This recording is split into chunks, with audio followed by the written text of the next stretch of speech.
Bow, bow, bow. How are you doing, my impatience? It is Andrew the Android Koloski here. I am live and I'm ready to perform for all of you. Hi, how are you, to quote Daniel Johnston? Hi, how are you?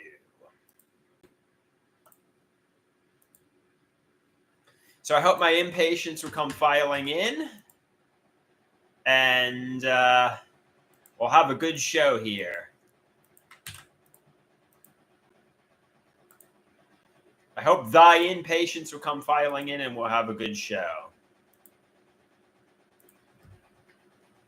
Wee-wee-wah, wee-wah.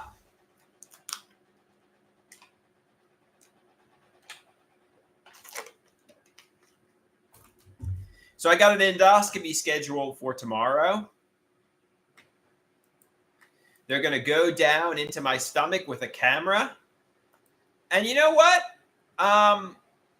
Frankly, I'm scared. I'm a little scared. They're going to sedate me. They're going to put me unconscious. But I think it's pretty safe. I think it's pretty safe.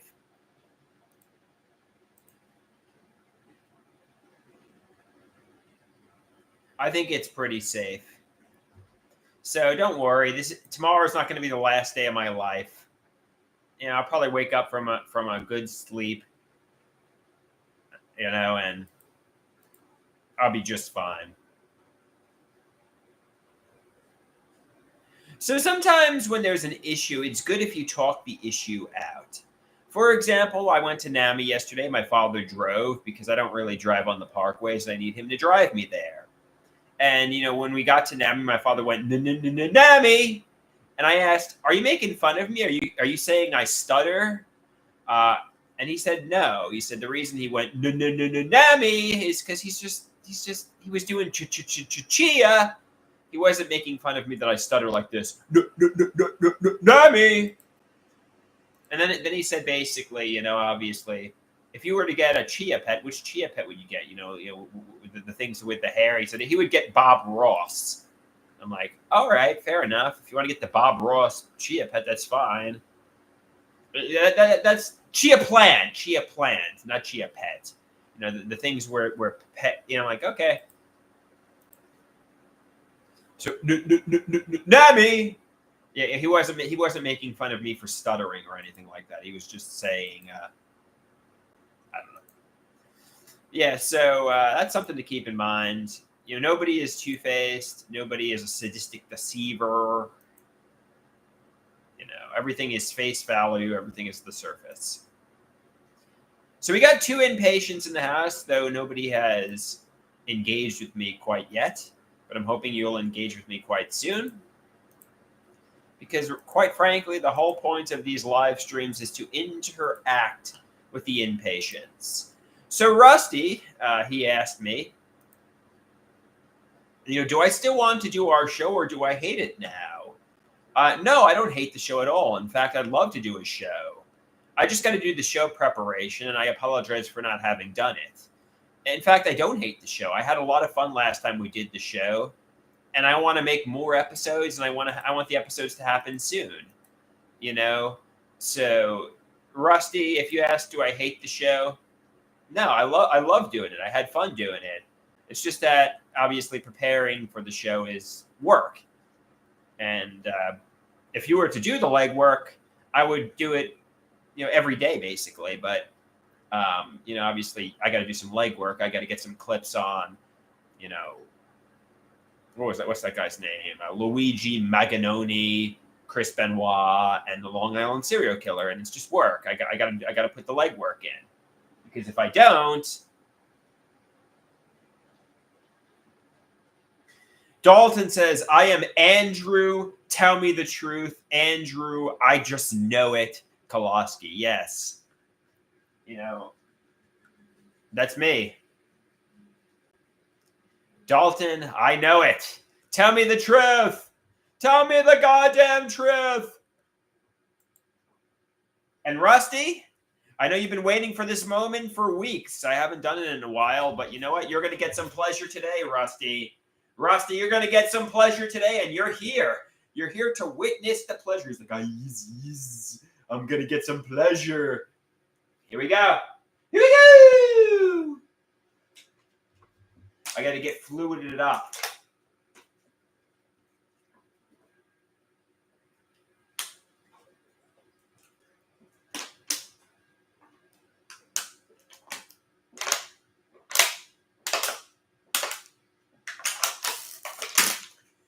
Yes. That was a pretty solid burp there. You got to give me that. On a scale of 1 to 10, that was a good burp. After my runs many years ago, I would always burp like that. I would chug like 1 or 2 water bottles, then I'd go like, yes.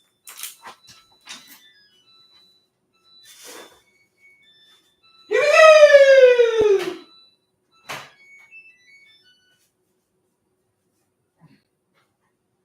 Putting the wash in the dryer. Putting the wash. Putting the wash. Putting the wash in the dryer. Putting the wash. Putting the wash. Everybody, you gotta clean the clothes. Everybody, you gotta clean the clothes. I'm putting the wash in the dryer. Putting the wash. Putting the wash.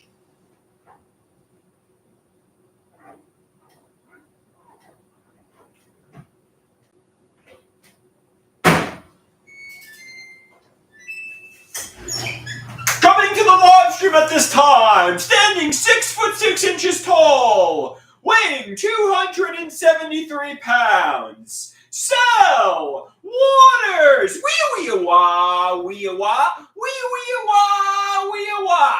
You are going down. Ah!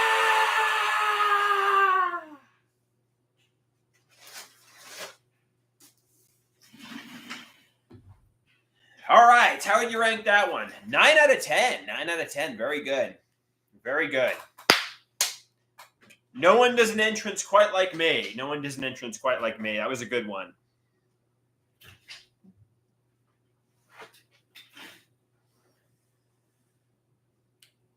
Yeah, man. So I think I'm starting the Coben fight tomorrow evening after the endoscopy. I'll let you know how it goes. I guess that's good. I guess that's going to go well. I'm going to give you an example of, I guess, this idea of reference and predicate logic. I don't know if I should share this or not. Actually, maybe I shouldn't share this. But a family member of mine had an MRI, and hopefully the results come back normal. But, the person said, it's over with, it's done. And my stepfather said, good. And I got ideas of reference. He was saying it's good that the HIV scare happened to me and I was pharmacologically abused. Catch it, check it, change it. He was talking to another, end this one. Forget that. Never mind. Not everything is about me. Some things are about, don't be self-centered, don't be narcissistic, Somebody's literally, getting an MRI. They're probably scared, and hopefully it comes back normal. So just don't turn everything into, a conspiracy about me. It's not about me. It's about this family member who's probably scared. Maybe he has something life-threatening. So just don't worry. The world doesn't revolve around me at all. In fact, I'm a very small. I'm not the center of the universe, and nobody is. And anybody could get a cancer diagnosis, terminal cancer diagnosis, and die. I mean, obviously, everybody is replaceable in life. Every single person, even like these billionaires. So everybody's gonna die. Everybody's gonna die in 100 years. We're all gonna be going to the pearly gates in the sky, unless so.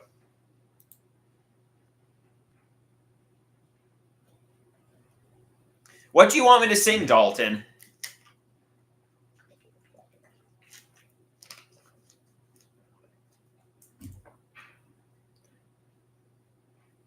Some says, That's if you believe in the Christian heaven hell thing. But we're all going to die. But I mean, some people think you're going to go to heaven or hell. Like Vince McMahon, Kurt Angle said is probably going to hell. Some people are going to heaven. I think a lot of people are shades of gray, to be perfectly honest. A lot of people aren't completely good or completely bad.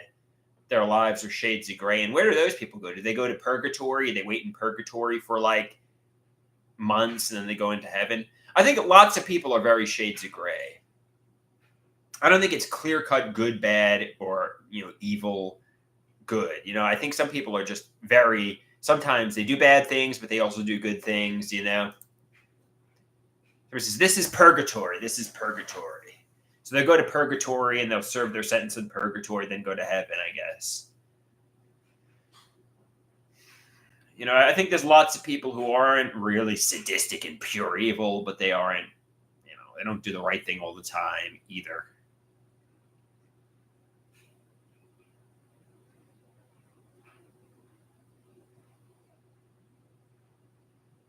Somebody says, my mother gave me $100. She gave me lots of moo-moo. I fell in love with moo-moo. My mother gave me $100. She gave me a lot of money. She gave me a lot of moo-moo. Moo-moo. I am rich. I am rich. I have $100. I am rich. I don't really know how that song goes, to be honest with you, Dalton. I don't really remember it. Maybe, I have lots of songs. I kind of forget that song. I apologize. I gave it the old college try, though. My mother gave me $100. I have a lot of money. I have a lot of moo-moo. I'm loaded. I'm rich. Dalton says that song's actually his ringtone. I appreciate that, Dalton. I appreciate fans of me and people who use my content as their ringtones. Thank you very much. Thank you very much.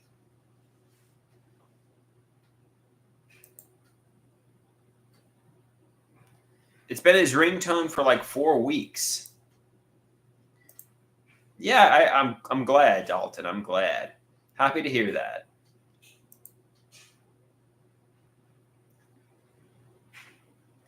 "4 weeks, more like 2 months," he said. Wow, Dalton. Wow, Dalton.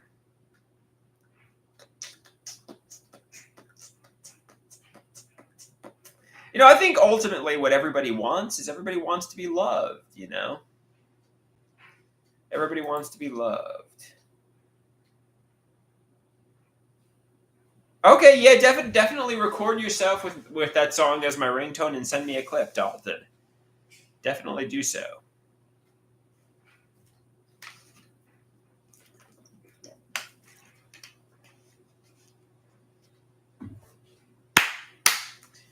Oh yeah, rocking and rolling here today. Rocking and rolling. All right, I got my art class today. And I'm going to go there, socially engage with my friends and acquaintances there.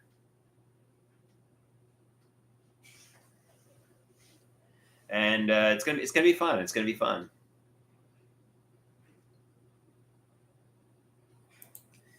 My impatience. La la la la la la la la la. I'm the center of the universe. The center of the universe. We're all very small. The world doesn't revolve around us. Some people say, oh, Andrew's an unplayable character. He's not even a real person.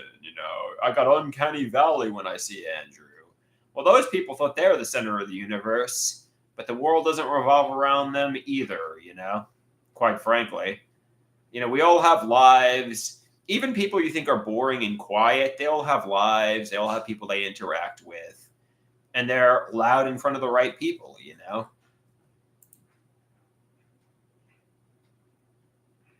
Somebody says, you're a character picked up in the third act.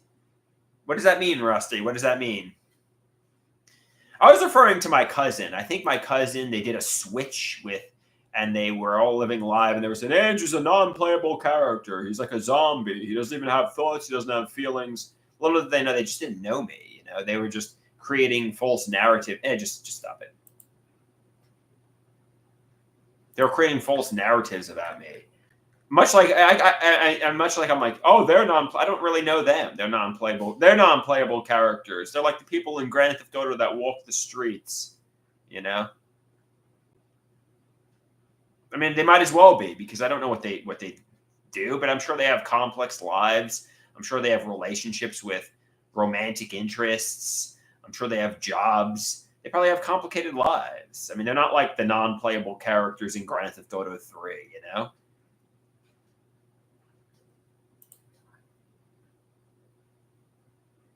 Somebody says, you ever play RPGs? Yeah, I played Super Mario RPG. I've watched my brother play Final Fantasy VI and Final Fantasy VII, and, so I've played some RPGs. I loved Super Mario RPG back in the day.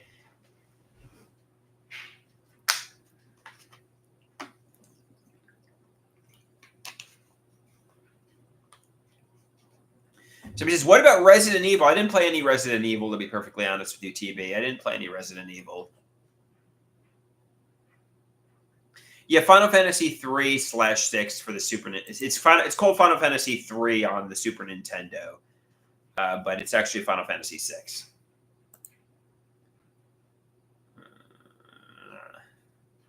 So he says, that's the best one. That's the best one. Yes. Yes.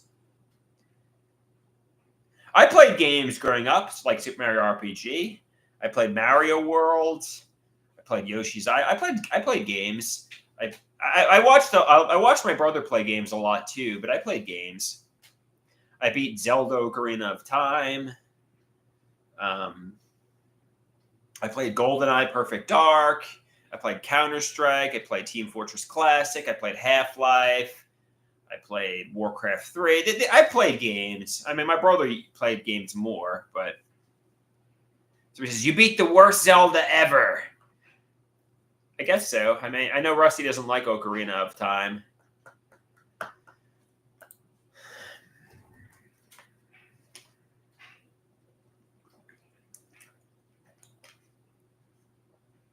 Interestingly enough, I know Half-Life 2 is regarded as being as good as Half-Life, but I didn't play any Half-Life 2. I played Counter-Strike Source a little bit, but I kind of got out of video games around that time. So I didn't. I mean, I hear he says you should play it. Yeah, I should, because I loved the original Half-Life, one of my favorite games actually, and I loved Opposing Force. Whatever happened to Adrian Shepard? I realized Adrian Shepard more or less is basically Gordon Freeman. It's the same character. It's just a silent protagonist. But whatever happened to Adrian Shepard? I want more. I want to learn more about Adrian Shepard.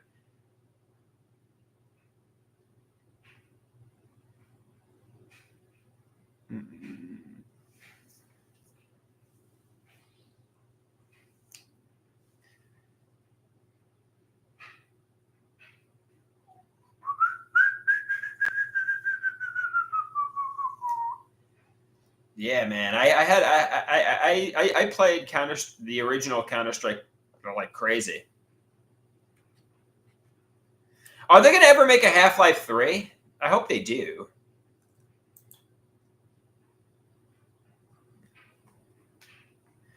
Erie asks, do I sleep in my sweaters? No, Erie, I sleep in my underwear. I take my clothes off when I get into bed.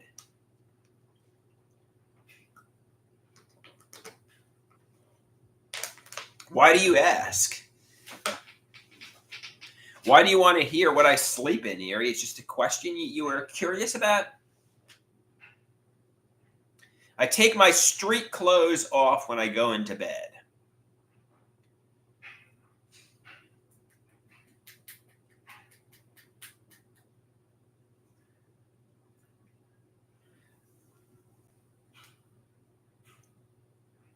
Somebody says, sleep nude like a boss. What did I sleep in when I was in the psychiatric hospital? Did I sleep in my underwear? No, I think I slept in my clothes in the psychiatric hospital. But yeah, I sleep in my underwear when I'm home. Oh, I hear sirens and like burn, burn, burn. It's probably Santa Claus waving at the neighbors. It's probably not the ambulance coming to take me away for having outbursts at the gym. It's probably, Santa waving at the neighbors and all the kids and families will wave at Santa Claus on the fire truck. Andrew, can you sing the thing? Holidays are coming.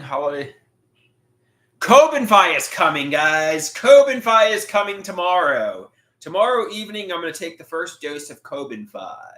I know my father's excited about it. That's for sure. My father's like, "You're taking the goddamn Cobenfy, Andrew. There's no way out. There's no way out for you. You're taking the goddamn Cobenfy." So he says, "Are you going to do it on the live stream? I should take the first dose on the live stream. Maybe tomorrow even." Rusty, when do you want to do the show, or do I have to do preparation? So he says, it would be like the New Year's Eve bowl drop. The first dose of Cobenfy will be like the bowl dropping on New Year's. Hey, Pete, how you doing? How art thou? How art thou, Pete?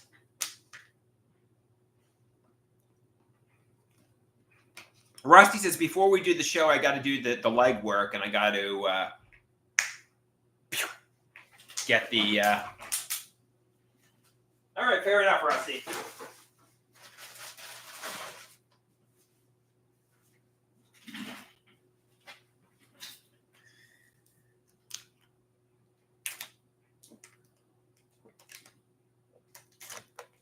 Erie says, getting Andrew to do work? Good luck, Rusty. I don't know what planet you're living on, but that's not going to happen. TB says, my thoughts exactly, Erie. What the hell is Rusty smoking? What type of crack is Rusty smoking? Getting Andrew to do work?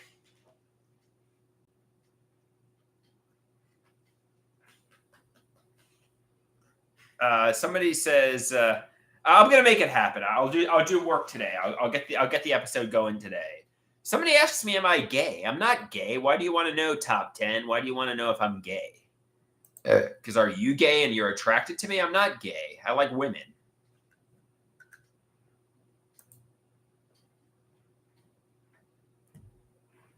I like the ladies. Or the bitches, as they call them in the hood. I like the bitches.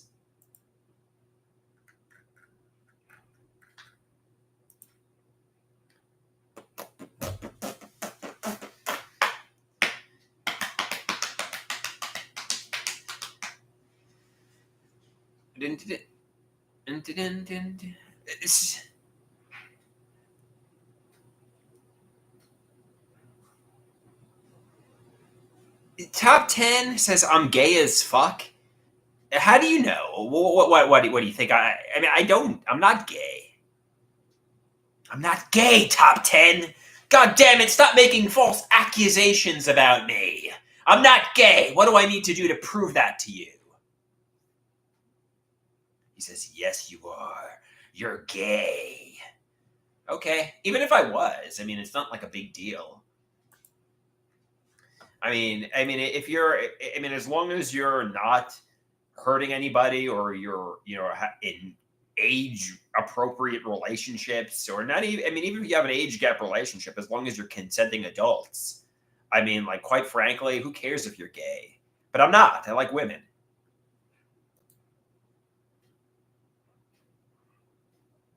Somebody says I was gay for Ed and it didn't get physical. Okay, fair enough. Maybe I'm a little bi-curious, or maybe I get man crushes on people, but I'm into women. That's frankly, I'm going to date women. Erie says the first video she saw of me was me talking about PrEP and HIV, and she thought I was gay. Pete says Sel isn't gay. Tiger says he likes all his romantic interests to be 18 and up. Yeah, as we all do. If you don't like women that are 18 and up, cis women, female and alive, you'll be going to prison if you act on that, because that's a crime. You got to make sure your women are of age and legal. That's right. That's absolutely right. And, to be perfectly honest with you, I mean, even women that are 18 years old or 21 years old, they'd be a little bit too immature for me anyway. You got to get women in their mid-20s who are a little bit more mature.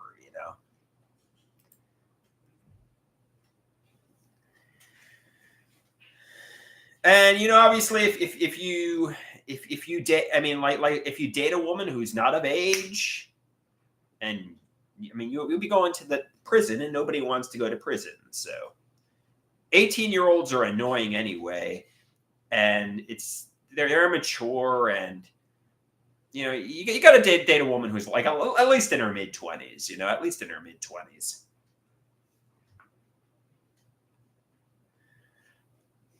Erie wants to know, would I date a 39-year-old woman? Yes. Would I date a woman from Long Island? Yes. Would I date a woman with borderline personality disorder? Yes. But apparently she's 400 pounds. I like my women to be petite.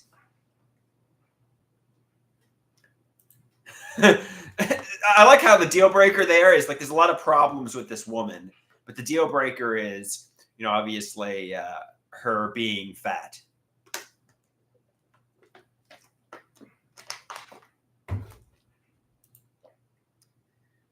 She's a serial killer who hacks up bodies and is deranged and a lunatic, and she has borderline personality disorder. Is she fat? No, she's petite. All right, sign me up.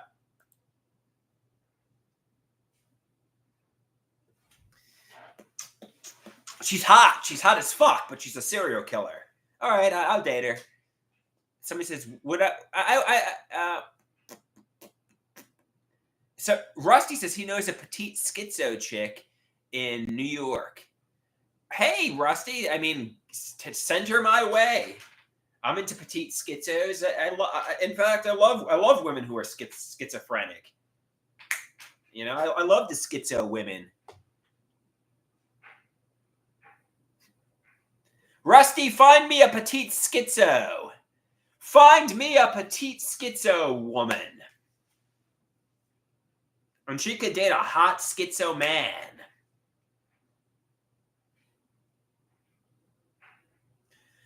Rusty says Rusty says the woman thinks she's married to 52 imaginary people, so we do have some things in common. Yeah, man, I think I'm dating pop superstars, and I need to realize it's a fantasy, and, quite frankly, send the schizo women my way. I want to date women who are not in touch with reality.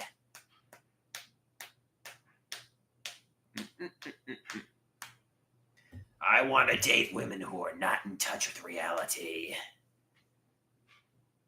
Tiger says, after Rusty finds me a petite schizo woman, find him one too.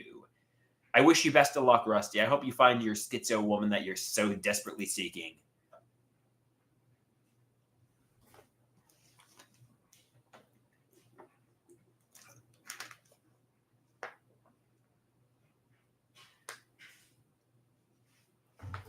Somebody says, do you think it's possible you could have a delusion à deux? Is that a folie à deux kind of thing where two people share a delusion, where my mother thinks maybe social media is my ticket to riches and fame? And, obviously I know Dr. Garrett said, unless somebody believed social media is your ticket to riches and fame, who the hell would want to date you? There's no future here unless she was disabled getting taken care of too. And, I'm like, why did your mother enable this if you're going to be homeless or in the psychiatric hospital, unless she thinks social media is your ticket to riches and fame? Maybe your mother is sharing your fucking delusion here. Why would she fucking enable this unless she believes you're going to be rich and famous from social media? It's like synchronized delusions. My mother and I have synchronized delusions.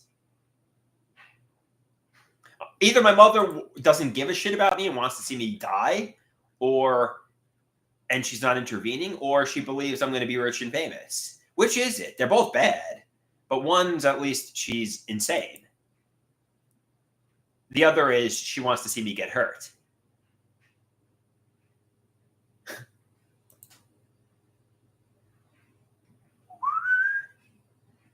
Somebody says, is your mother also insane or what? Where did the mental illness come from? Maybe my mother, I mean, she sees a psychiatrist, so maybe she's just insane. Somebody says, you have every need taken care of by your mother. The only thing missing from your life is a woman, riches, and fame. Somebody says, your mother also seems a bit neurotic.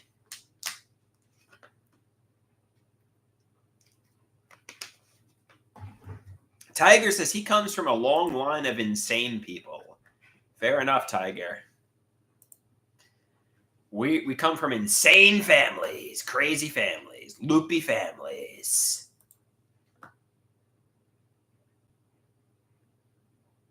Somebody says, Poppy is neurotic. That's why I love him. We all love Poppy. We all love Poppy. Sweet Poppy Kowalski. We all love Sweet Poppy Kowalski. Erie says, Poppy seems more laid back than neurotic.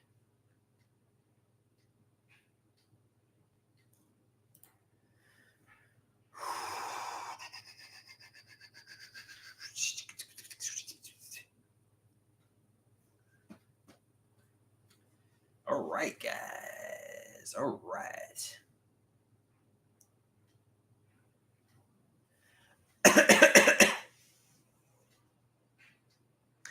I got my art class today. La la la la la la la la la la la la la la.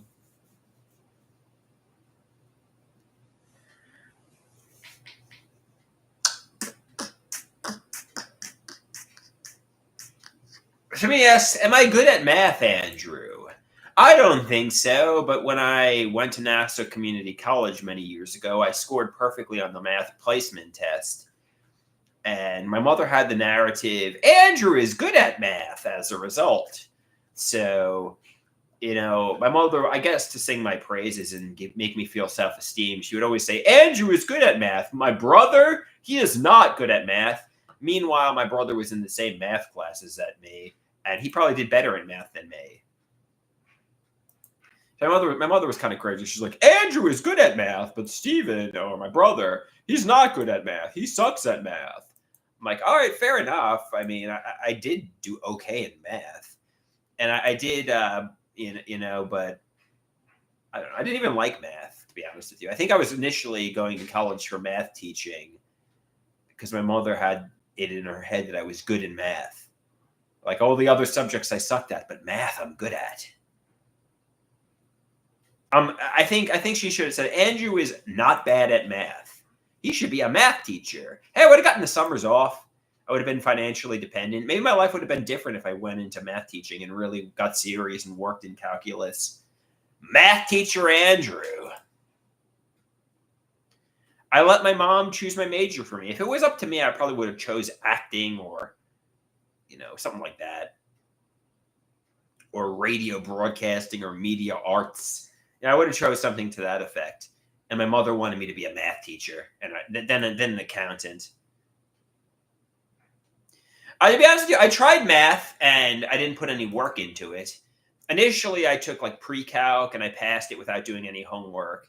Then I got to calculus 2 and you have to go home and do the problems. You have to do the homework. And I just didn't want to put any work into it. I felt like I was capable of passing math if I put the work in. I just didn't want to. I didn't like it.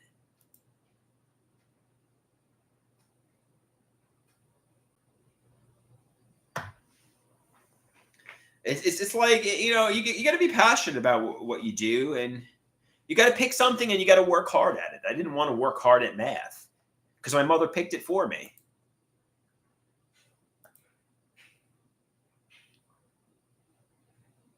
Somebody says, you want to enjoy life, not play around with numbers. Yeah.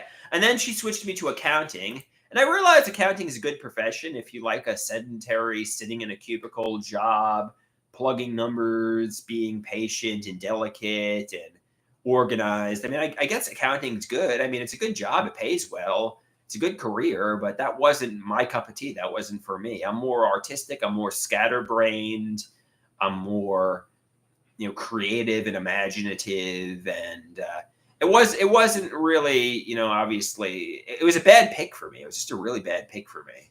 It's like getting somebody with ADHD and scatterbrain. Is like, let's get him the most serious, sedentary, patient, organized job ever, accounting. It's like, yeah, I mean, like, do you even understand who I am as a person? I mean, I get it. I get that it pays well and it's a good career, but it's like you don't even understand who I am.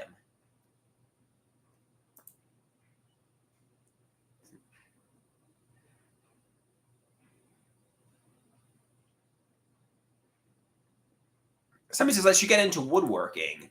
I wouldn't be happy doing woodworking either, but at least that's more appropriate of a pick. At least that's more appropriate because I'm ADHD. I can't sit and fucking plug numbers in. I mean, at least math teaching, you'd be up, you'd be in front of the room, you'd be writing on a board. So okay, that's fair enough. Maybe that would have worked. I got the summers off. This creativity, you educate people, but accounting was just not for me.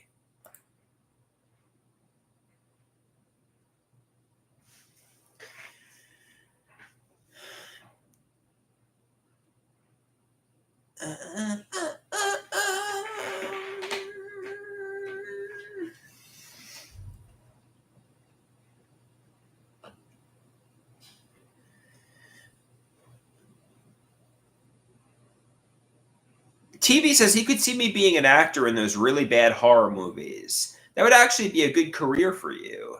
Fair enough. Call the Hallmark Channel. Get me into a Hallmark movie. Maybe I could be the millionaire or billionaire boyfriend that saves the desperate and needy chick.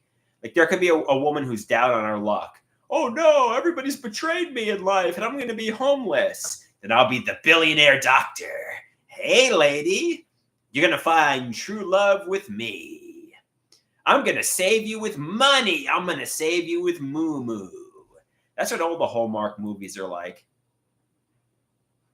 The Man-Child Before Christmas. Actually, let's do that reverse. I'm like, oh no, I'm desperate. I'm going to be homeless. And then there's a billionaire woman who's like, I'm going to save you. I'm going to give you true love and money. And I'm going to say, wow, life is so good now because I've been saved by the capitalistic God in a Hallmark movie.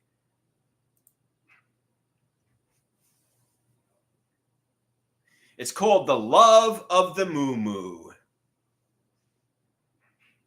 Meanwhile, like a billionaire woman, let's say there's a woman who's a billionaire and I was like near homeless. She'd be using me. She'd be using me either for my body or whatever I could offer. She wouldn't be saying, wow, I see this guy who is potentially homeless and disabled and let's save him with money and give him the surprise of his life and give him love. And realistically, that just doesn't happen in real life. It's a good fantasy. It's a good fantasy for a Hallmark movie. But some billionaire doctor woman isn't going to come and save me with money. Somebody says, she saves you with money but makes you sleep in a dog cage at night. And she'll say, you're a gem, Andrew. You're a diamond in the rough. I've never seen a man like you. Maybe it's like, or maybe it's not a doctor. Maybe it's like Taylor Swift. It's like, she's like, I've seen all the men in the world, but there's nobody quite like you, Andrew. It's like a fucking delusional fantasy, but they turn it into a movie.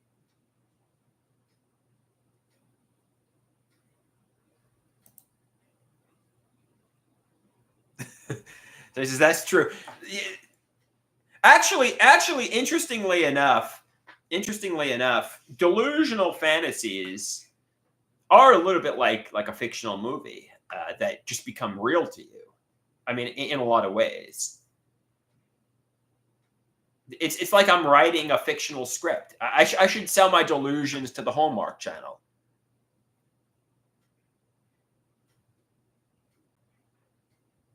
I should sell my delusions to the Hallmark Channel.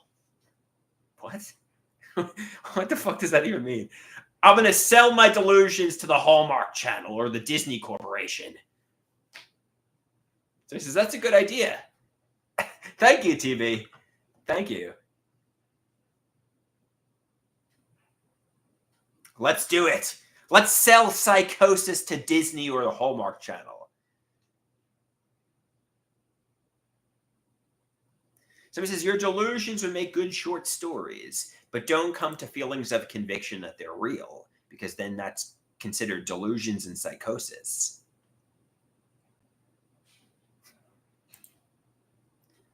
So he says, they would make good short stories, but realize that's what they are, fiction.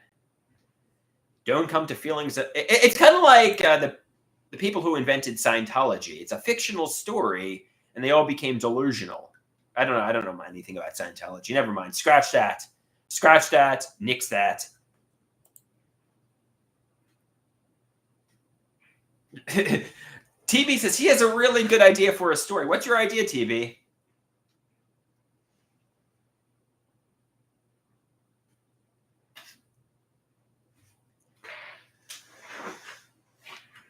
What's your idea?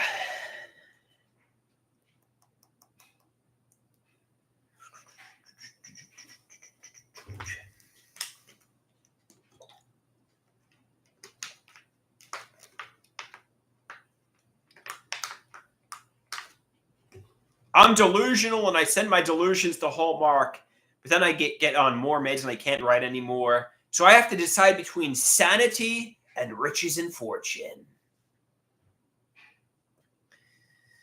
Yeah, I think that would be a hard choice. What do you want to be? Rich and famous, or be sane?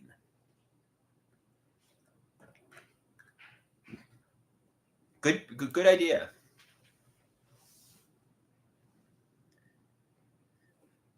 Erie says, I heard Disney is making a Hannah Montana remake called Samantha in Long Island. Maybe I could audition to be an extra. Okay, Erie. I don't understand what that even means, really. What the fuck does a Hannah Montana remake, Samantha in Long Island, mean? I don't understand that. Elaborate, Erie. I realize it's probably like some sort of condescending, sarcastic joke, but I don't really understand what the joke means.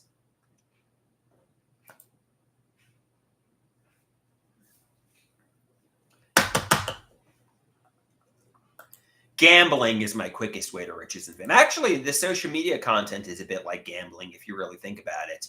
I'm hoping it's going to pay off in a big way with me becoming rich and famous. But it's actually my ticket to pouring my life down the drain. You know, it's kind of like I'm pulling the lever at a casino. I'm like, this video is going to make me rich and famous. It's going to start the chain reaction. And I'm going to be like Justin Bieber or Lady Gaga or Taylor Swift. Let's pull the lever. Oh, I just gambled away all my money and I'm going to be homeless.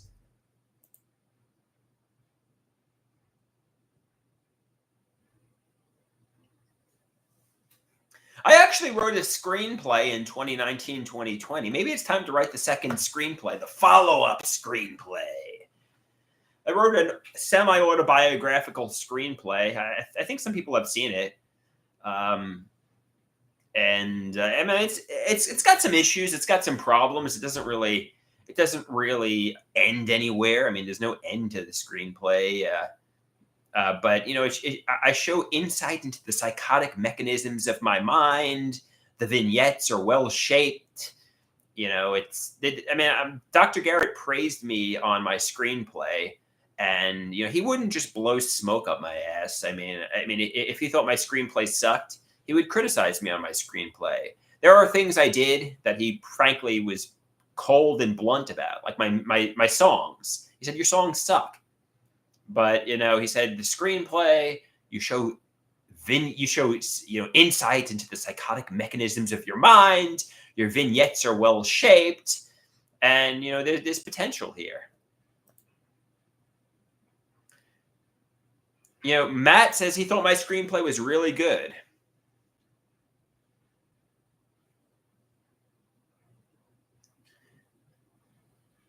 I shared with him some of the early examples of my songs. Maybe he would have liked my songs now, but at one time he's like, "No, no, I didn't really feel your songs." He liked my screenplay, he liked my artwork, but he didn't really care for my songs, to be perfectly honest with you.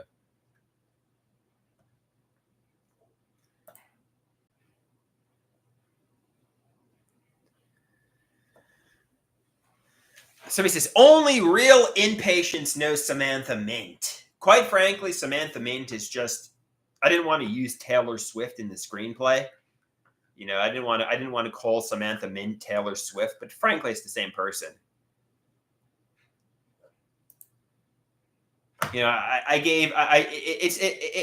Samantha Mint is kind of like a pseudonym for a rich and famous pop superstar. It could be Taylor Swift, it could be, whoever, but somebody's like, only real impatience, no Taylor Swift. But obviously, she's a brand. I mean, to get Taylor Swift to cooperate with your screenplay might be. It's kind of like getting Michael Jackson to play in The Simpsons. It would be like, yeah, that would be pretty challenging, maybe you could get it done, but it's not like getting, I don't know, Joe Schmo or John Doe to participate in your fucking screenplay. I mean, getting Taylor Swift, I mean, it would be a little more challenging, Somebody says, I should just call her Sailor Twift. Okay, TB, that's what I'll do.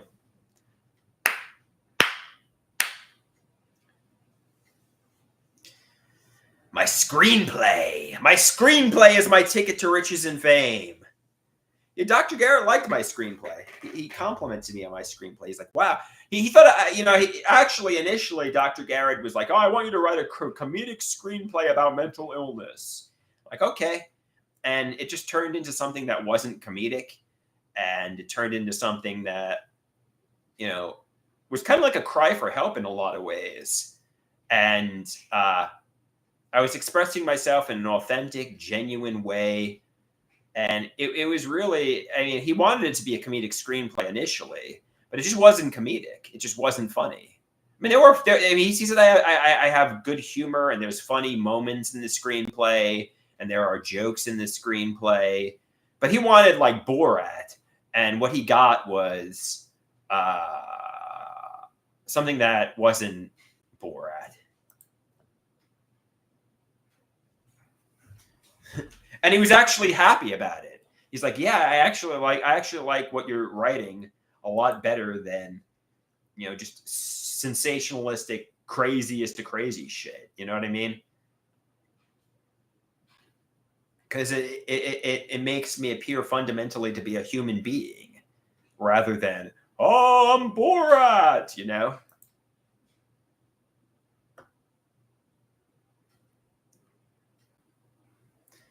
And so I think it was more grounded in like semi-autobiographical, and people were expecting, that's not what Dr. Garrett was expecting when I first started writing it.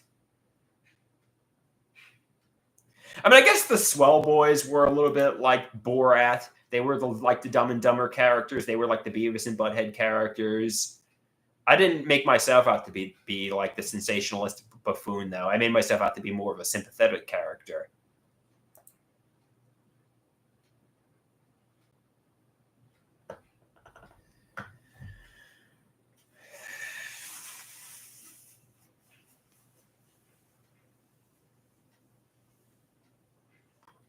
Somebody says, did Dr. Garrett ever give you a crazy rating? Like, how crazy was I compared to his craziest patients? Well, he told me, obviously I don't present like I'm severely mentally ill. He told me actually in comparison to a lot of his, I don't know. I mean, Dr. Garrett works with like the craziest, the crazies. I mean, that's what he worked with. He worked with schizophrenics for the past 40 to 50 years. That was his career. That was his life. That was his job. And he's the best at doing it, but I'm sure he's worked with some nuts people. Frankly, I had a good sense of humor. I would always laugh. I would always be chipper. I was always in a good mood.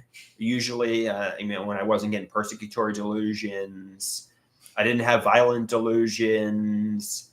So I think in comparison to, a lot of his patients, I was a friendly, chipper, fun, schizophrenic person that he was working with.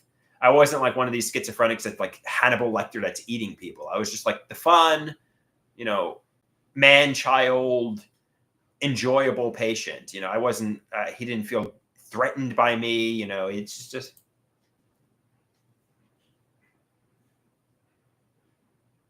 at least initially. Somebody says, I wonder what Dr. Garrett got from your sessions. Do you think he was a voyeur of sorts? That's a good question. I don't know. I mean, maybe he got pleasure from helping me, and maybe he wanted to see me do well. I mean, obviously, I don't know. That's a good question, TB. That's a good question.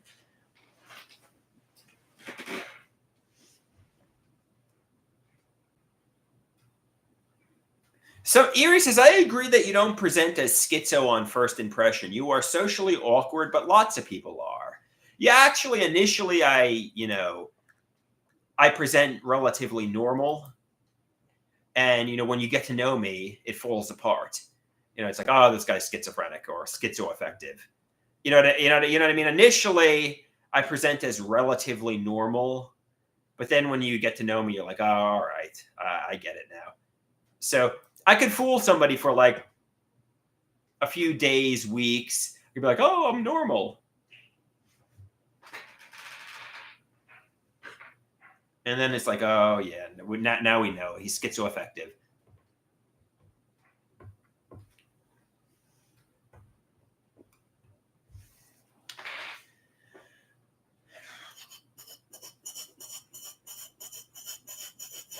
So he says, that's why you need a deaf girlfriend. Fair enough. Yeah, I mean, I look pretty handsome. I'm pretty hot for a severely mentally ill person. I'm smoking for a severely mentally ill person. So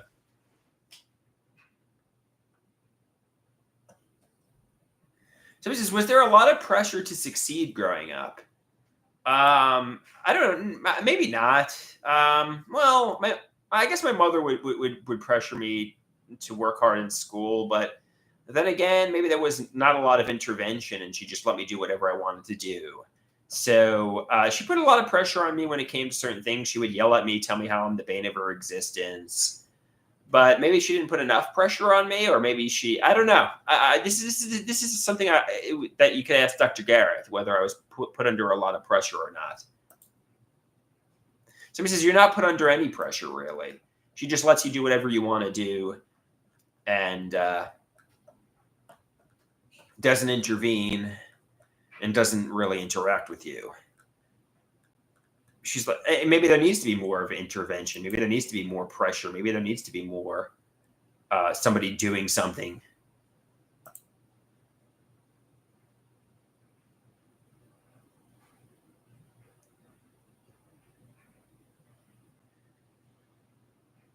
Dr. Garrett, when I went to Dr. Garrett and we discussed a labor job or like a Starbucks barista job, he said, frankly, rather than suggest a labor job like stock or a cashier, and that would bore Andrew, he wanted me to write a screenplay. He wanted me to get involved at the Fountain House and present my screenplay at the Fountain House, which is a psychosocial clubhouse for the severely mentally ill.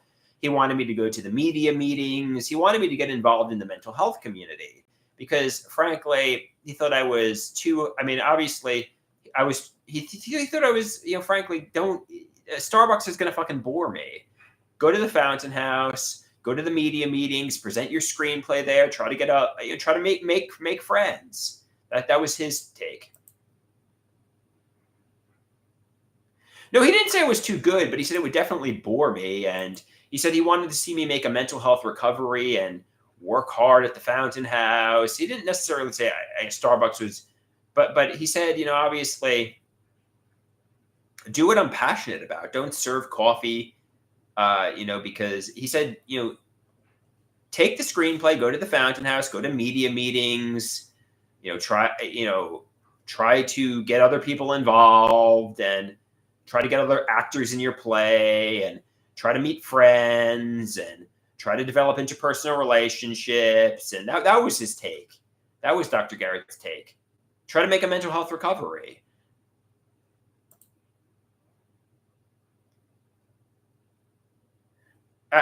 Erie says, I think people who suggest you get a job are well-intentioned, but it's not realistic at the moment. Maybe down the line once you're stable. Yeah, maybe that was the reason Dr. Garrett was suggesting the Fountain House. He didn't think I was stable enough for work. I don't know, but he kept suggesting go to the fucking Fountain House, go to a prose program, do something, Don't just sit and post on fucking social media. Go show people your screenplay. Get out there, meet friends, do something, get a fucking life. Love is out there, but you got to go get it. Thinking and wishing it will come to you will kill you if you let it. The love will just go find someone else. Go to the fucking Fountain House and show people your screenplay, and maybe you'll meet somebody, or go to a prose program, or go anywhere, So he says, isn't just doing mental health group stuff going to limit you to mental health group stuff forever, though? Yeah, you don't want your entire life to revolve around the mental health community, and you don't want to be stuck in the mental health community. You don't want your entire existence to be about mental health. I get you. You want to be, a comedian, an actor who happens to have schizoaffective disorder, rather than everything about you is you have schizoaffective disorder. It's kind of like, Jimi Hendrix. Do we look at him as being African American, or is he, a talented guitarist who happens to be African American? You know what I mean? He's the best guitarist who happens to be African American. I think that's a fair point. And somebody says sometimes you can't wait patiently. You have to go out there and get it, and go out there and take it. Yeah, I mean, to an extent. That fair point. Not even to an extent. Go out there and take what you want to an extent. I mean, obviously, as long as you're doing good, but you got to be determined. You got to be motivated. You got to go out there and get what you want. But don't do nefarious and mean things though either. You know what I mean?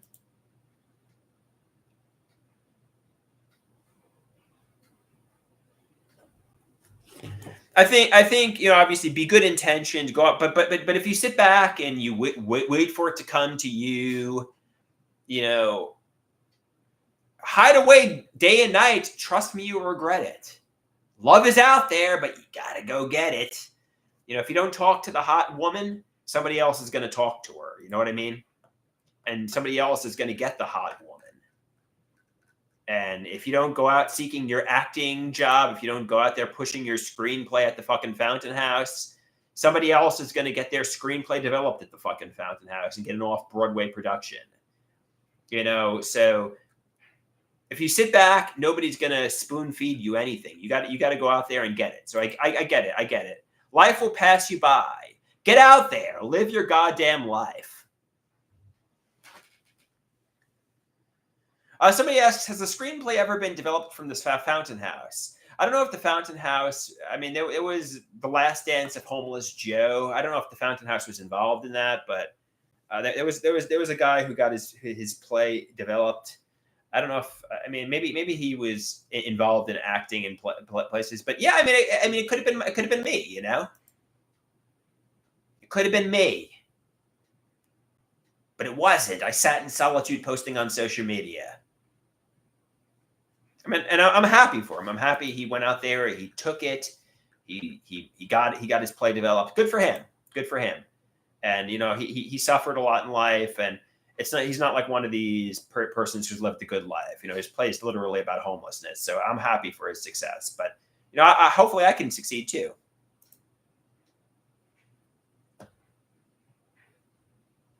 Somebody says, is he wealthy now? To be honest with you, I haven't been to the Fountain House in quite some time, but I think he might have actually passed away. Maybe. I think he might have passed away. I think I heard a few months ago he did. So to answer your question, no. Maybe he's still alive. Maybe I got misinformation.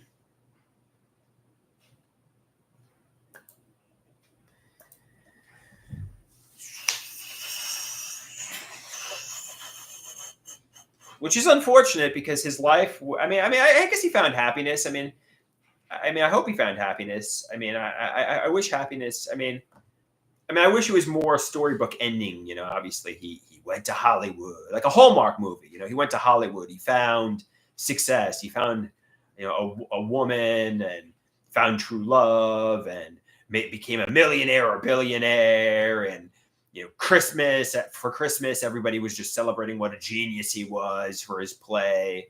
But some people don't get the storybook Hollywood ending. Actually, in real life, most people don't. 99.9% of people don't. And it's unrealistic to think your life's going to end like a fucking Hallmark movie with the hot fucking doctor saying, wow, you're a genius with your screenplay.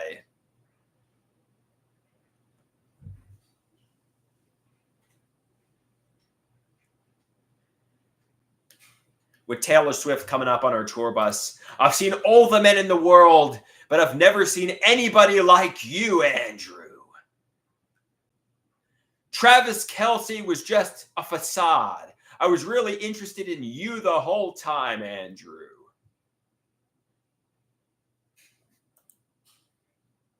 It's a delusion.